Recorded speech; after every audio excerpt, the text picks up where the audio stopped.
selamat pagi teman-teman. Nah, ketemu lagi sama saya, teman-teman. eh, Teman-teman ini akan ketemu sama saya selama 1 semester untuk berdiskusi ya. Kita belajar bareng tentang mata kuliah tax planning atau perencanaan pajak. Nah, tax planning atau perencanaan pajak ini sebenarnya apa sih? Tujuannya apa? Boleh nggak sih wong pajak kok direncanakan gitu kan? Nah, kita akan bahas di pertemuan selanjutnya tentang gimana, terus seperti apa, tujuannya apa, boleh nggak sih. Jadi teman-teman tetap stay tune ya untuk mata kuliah tax planning atau perencanaan pajak. Nah, sebelum ke pembahasan materi, kita perlu tahu dulu sebenarnya capaian kita apa sih. Di dalam mata kuliah perencanaan pajak, kita tuh orientasinya adalah teman-teman bisa mengetahui tentang perencanaan pajak yang bersifat secara legal berdasarkan peraturan perpajakan. Jadi boleh perencanaan pajak yang masih diperbolehkan menurut peraturan perundang-undangan.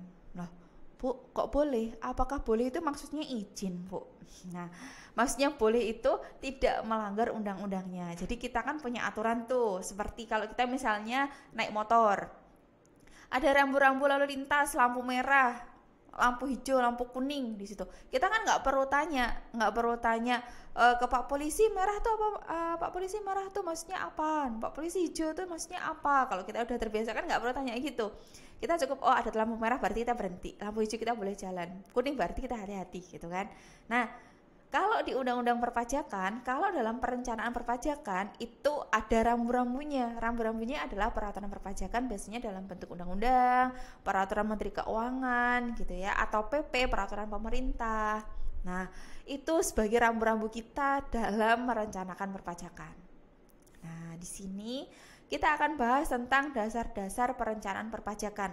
Nanti akan ada kasusnya juga. Kita sebelum ke dasarnya ya, kita perlu kenalan dulu apa sih itu tax planning gitu. Apa sih boleh nggak sih? Terus contohnya apa? Nanti akan kita selipkan satu kasus mungkin untuk bisa dijadikan tambahan wawasan. Oh, seperti ini masih boleh toh. Aturannya yang ini toh gitu ya. Jadi kita nanti diskusi lebih banyak tentang ada aturan dan ini contoh implementasinya. Ini teorinya, ini contoh implementasinya. Walaupun nggak secomplicated ketika kita di lapangan, setidaknya bisa menjadi bahan tambahan untuk pengetahuan teman-teman dalam perencanaan pajak. Yang kedua nanti kita belajar tentang perencanaan pajak untuk PPh 21. Perencanaan pajak untuk PPh 21 sampai ke dasar-dasar perencanaan pajak, tahapan, penyusutan aktiva tetap, terus persamaan dan perbedaan akuntansi komersial dan akuntansi fiskal. Nah, nanti kalau teman-teman yang di manajemen gitu ya, nanti mungkin akan sedikit bingung ya. Akuntansi komersial dan fiskal itu seperti apa gitu ya. Nah, semakin penasaran semakin join ya. Semakin penasaran semakin join ya. Jadi nanti akuntansi komersial tuh yang seperti apa, akuntansi fiskal tuh yang seperti apa, penyusutan aktiva tetap itu seperti apa. Kenapa teman-teman walaupun di manajemen itu harus belajar akuntansi, teman-teman manajemen kan calonnya bos toh, mengelola semuanya, baik dari mulai dari yang paling bawah sampai dengan yang paling top itu kan harus dikelola semuanya. Dari misalnya dari personalia, dari keuangannya, dari persediaan dan lain sebagainya kan dikelola. Asetnya pun dikelola gitu. Nah, supaya tidak melanggar pajak, kita harus tahu gimana cara merencanakan pajak yang baik. Walaupun bos nanti punya karyawan, jangan sampai bosnya itu cuman ya udah nggak apa-apa, pas besok misalnya karyawannya udah resign, udah keluar, terus ada yang datang ada pemeriksaan, terus wah nggak tahu itu karyawannya dulu ya. Jadi setidaknya teman-teman sudah punya bahan atau punya pengetahuan tentang perencanaan pajak. Terus setelah UTS nanti kita akan bahas tentang penentuan harga transfer. Harga transfer itu seperti apa? harga transfer. Misalnya kalau teman-teman di akuntansi maupun manajemen, mungkin kalau transfer kita udah sering ya, udah sering. Terus harga transfer itu yang seperti apa? Apakah kita transfer via bank atau seperti apa gitu. Terus laporan keuangan fiskal, pemeriksaan sekaligus penyelidikan, gimana kita mengelola pemeriksaan dan penyelidikan, menghindari adanya pemeriksaan dan penyelidikan. Terus perencanaan pajak yang berdasarkan undang-undang nasional. Nah, di sini ada undang-undang nasional ya, teman-teman. Kenapa? Karena sebenarnya kita kalau mau kita kan negara yang tidak bisa hidup individu juga gitu. Seperti seperti kita manusia makhluk sosial gitu ya. Negara ini nggak bisa bertransaksi dengan negaranya sendiri. Terus dia punya transaksi dengan negara lain. Kan negara lain punya aturan sendiri, punya aturan tentang perpajakan sendiri. Nah, undang-undang nasional itu berarti undang-undang yang untuk kita terapkan secara transaksi secara nasional.